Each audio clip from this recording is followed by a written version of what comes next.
শুভ সন্ধ্যা। আসসালামু আলাইকুম। আজ শুক্রবার 9 আগস্ট 2024, 25শে শ্রাবণ 1431, 3 সফর 1446 আরবি। আজকের সন্ধ্যায় আপনাদেরকে আমি সারাদিন সবাই যে ব্যস্ততা ছিলেন, হয়তো অনেকে পত্রিকা পড়তে পারেননি বা পত্রিকা দেখতে পারেননি। আপনাদের জন্য আমি আজকের যে পত্রিকার যে নিউজ, প্রধান প্রধান কয়েকটি দৈনিক সংবাদপত্রের প্রধান প্রধান কিছু হেডলাইন আপনাদেরকে জানাবো এবং আপনাদের উদ্দেশ্যে তুলে ধরব।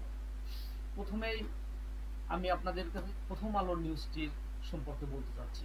প্রথম আলো তাদের নিউজের প্রথমে যেটা বলেছে সেটা হলো যে ডক্টর ইউনূসের নেতৃত্বে নতুন যাত্রা শুরু এবং নিরাপত্তা নিয়ে চিন্তিত পুলিশ, এখনো চালু হয়নি থানা। এই যে বিষয়টি, এই বিষয়টি হলো যে নতুন নেতৃত্ব, আমরা সবাই খুব অধীর আগ্রহে ছিলাম ডক্টর ইউনূস দায়িত্ব গ্রহণ করবে এবং গত 5 আগস্টে যেটা হয়েছে বৈষম্য বিরোধী ছাত্র আন্দোলনের নেতৃত্বে আপামর জনসাধারণ, প্রতিটি দল অংশগ্রহণ করে যে শেখ হাসিনা সরকারের পতন ঘটিয়েছে, সেই পতন ঘটানোর মাধ্যমেই আজ গতকালকে সন্ধ্যায় অর্থাৎ 9টার সময় ডক্টর ইউনূসের নেতৃত্বাধীন একটি নতুন সরকার, অন্তর্বর্তীকালীন একটি নতুন সরকার শপথ গ্রহণ করেছে। এই সরকারের কাছে আমাদের অনেক অনেক অনেক আশা এবং আকাঙ্ক্ষা যে এই সরকার গত 17টি বছর 16টি বছর যেভাবে বাংলাদেশকে শোষিত হয়েছে, ভোটাধিকার থেকে জনসাধারণ ভোটাধিকার করতে পারেনি, তারা ভোটাধিকার থেকে বঞ্চিত করছে, এই ভোটাধিকারটা ফিরে আসবে এবং এই বাজার দর এগুলি ফিরে আসবে, বাজার দরটা নিয়ন্ত্রণে থাকবে, সার্বিক দুর্নীতিটা নিয়ন্ত্রণে থাকবে। আমরা চাই এই সরকারকে আমরা সার্বিকভাবে সকলে সহযোগিতা করবো ইনশাল্লাহ। আর সহযোগিতার মাধ্যমেই, সকলের সহযোগিতার মাধ্যমেই ডক্টর ইউনূস স্যারের যে অন্তর্বর্তীকালীন সরকার গঠন করেছেন সেটা সফলতা পাবে। তো অবশ্যই সবাই সহযোগিতা করবে। তো আমরা চেষ্টা করব সবাই সরকারকে সহযোগিতা করার জন্য, যাতে আমাদের এই সরকার জনগণের মনের আশা আকাঙ্ক্ষাকে বাস্তবায়ন করেন এবং গত 16-17 বছরে যে দুর্নীতি, অনিয়ম, অত্যাচার হয়েছে, গত এই 1 মাসের 35 দিনের মতো প্রায় বৈষম্য বিরোধী ছাত্র আন্দোলনের সময় যত নেতা কর্মী, যত ছাত্র জনতা হত্যা করছে, এই হত্যার সুষ্ঠু বিচার হবে, তদন্ত হবে, বিচার হবে এবং যারা আহত হয়েছে তাদেরকে চিকিৎসা করবে, যারা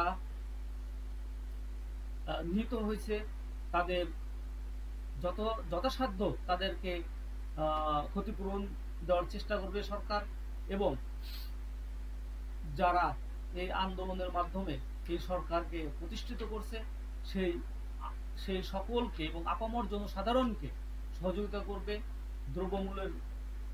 দ্রব্যমূল্যের দাম নিয়ন্ত্রণে রাখবে, যে সিন্ডিকেট আছে বাজারে সিন্ডিকেটকে ধ্বংস করবে এবং সার্বিক শান্তি শৃঙ্খলা বজায় রাখবে। এই যে পুলিশ প্রশাসনে যে আপনার তাদের মন ভেঙে গেছে, তাদের অন্তর ভেঙে গেছে, তারা কত পুলিশ সদস্য ইন্তেকাল করছে সামান্য কিছু কতিপয় পুলিশের ঘুষখোর, পুলিশের অতি লোভী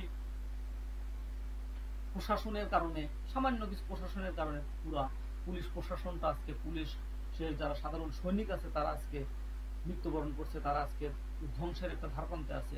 কাজে আমরা আশা করব যে অতি তাড়াতাড়ি, যত তাড়াতাড়ি সম্ভব এই সরকার পুলিশের যে হারানো ঐতিহ্য, একসময় যে হারানো ঐতিহ্য ছিল যে পুলিশ হলো জনগণের বন্ধু, সেই জনগণের বন্ধুটি যারা এই সরকার যাতে বাস্তবায়ন করতে পারে সেটাই আমরা এই সরকারের কাছে আশা করব এবং আমরা এই সরকারকে সহযোগিতা করব। এরপরে আমি চলে যাচ্ছি আপনাদের দ্বিতীয় দৈনিকের পত্রিকাটির দিকে। ইত্তেফাক পত্রিকাটিতে আজকে শিরোনাম ডক্টর ইউনূসের অন্তর্বর্তী সরকারের যাত্রা শুরু। তো যেটা বলতেছিলাম যে আজকে বিশেষ করে পত্রিকাগুলি নিউজ সব একই রকম, হয়তো একটু এদিক সেদিক করে সবাই নিউজটা করছে। তো সবার একই কথা এবং একই চিন্তা এবং একই চেতনা যে ডক্টর ইউনূসের অন্তর্বর্তী সরকার যাতে সুন্দরভাবে দায়িত্ব পালন করে সেই বিষয়টি আমাদের সেই বিষয়ের প্রতি আমাদের সহযোগিতা করা। কালের কণ্ঠ পত্রিকাতে যেটা দিয়েছে সেটা হলো আপনার কালের কণ্ঠ পত্রিকার নিউজ, শপথ নিলেন অন্তর্বর্তীকালীন সরকারের উপদেষ্টারা। তো আসলে নিউজ একটাই নিউজ যে শপথ, আজকে যে শপথ গ্রহণ হচ্ছে, শপথ নিচ্ছে সবাই, এই শপথটাই সবাই দেখাচ্ছে এবং শপথটারই আপনার হেডলাইন করেছে। এরপর বাংলাদেশ প্রতিদিন যে নিউজটা করছে ডক্টর ইউনূসের নেতৃত্বে নবীন প্রবীণের অন্তর্বর্তী সরকার। এইটা একটা খুব সুন্দর কথা তারা বলছে। আমরা যেটা দেখছি গতকালকে যে এই সরকারটা আসলে নবীন প্রবীণের একটা সরকার হয়েছে। নবীন প্রবীণ সংমিশ্রিত একটা সরকার হয়েছে আর কি। নবীন প্রবীণ সম্মিলিত সরকার বলতে আমরা একটা জিনিস দেখলাম, যেটা বৈষম্য বিরোধী ছাত্র আন্দোলনের যে দুজন নেতাকে এখানে অংশগ্রহণ করানো হয়েছে। এটা খুবই ভালো লাগছে যে এই দুই নেতা, আশা করি আমাদের যে আপামর জনসাধারণ যারা তাদের সাথে থেকে কাঁধে কাঁধ মিলিয়ে নেতৃত্ব দিছে, তাদের মনের আশা তারা পূরণ করার চেষ্টা করবে। এবং যুগান্তরে যে নেতা হয়েছে সেটা অন্তর্বর্তী সরকারের পথ চলা শুরু। যুগান্তরের নিউজ, আজকের নিউজ যে অন্তর্বর্তীকালীন সরকারের পথ চলা শুরু। অন্তর্বর্তীকালীন সরকারের পথ চলা শুরু, সেটাই তারা বলছে। সমকাল বলছে যে ছাত্র জনতার নতুন যাত্রা শুরু, স্বপ্নের যাত্রা শুরু। যুগান্তরের নিউজ হলো, সমকালের নিউজ হলো ছাত্র জনতার স্বপ্নের যাত্রা শুরু। ছাত্র জনতা যে নতুন করে একটি যাত্রা শুরু করেছে সেটাই তারা উল্লেখ করছে। তো ধন্যবাদ আজকের পত্রিকার নিউজগুলি দেখার জন্য এবং আমার সামান্য কিছু কথা শোনার জন্য আপনাদেরকে অসংখ্য ধন্যবাদ। আমাদের চ্যানেলটি সাবস্ক্রাইব করবেন এবং আমাদের সাথে থাকবেন। আশা করি আপনাদেরকে ভবিষ্যতে সুন্দর সুন্দর নিউজ, সুন্দর সুন্দর